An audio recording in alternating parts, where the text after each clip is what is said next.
Брест – город яркий. На пляцоўцы гарадскога парка сабраліся такія ж яркія у прамым сэнсе брастаўчане, якія размалявалі сябе і навакольных фарбамі. Таму святкаванне тысячагоддзя фестываль фарбаў зрабіў горад сапраўды каляровым.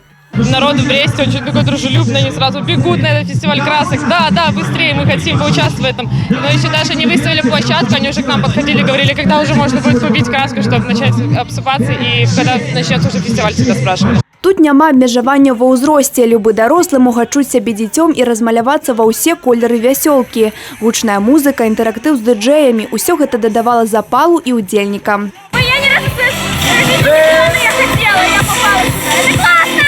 Очень круто! Мне нравится, что тут все так ярко. И нравится, что все просто всех друг друга осыпают, даже если не знаю, так знакомство происходит. Здесь очень классно вообще. Каждый друг друга осыпает. Очень классно тут, ярко. Музыка играет вообще.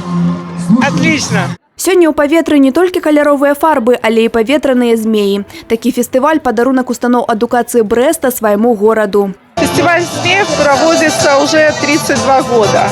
Мы его проводим в честь Дня Победы, но сегодня нам предложили в честь тысячелетия города Бреста провести его. Мы, конечно же, с радостью. Стабильность полету – основный критерий оценки удельников. Надо хорошо споймать ветер, чтобы змей высоко взлетел. Надо расправить нить тоже для того, чтобы высоко взлетел. Если будет малый поток ветра, то, соответственно, змей начнет крутить и он упадет. Вот. Также для того, чтобы змей высоко полетел, нужно правильно владеть нитью. Вовремя ее расслаблять и натягивать. Ребята целый год готовились к этому празднику. Делали воздушных змеев. Коробчатые, плоские. Сегодня в честь юбилея города они запускают. Но будут, конечно, смотреть объявлены победители этого фестиваля. И вторая часть нашего сегодняшнего праздника – это 1000 затей, 1000 идей для любимого города.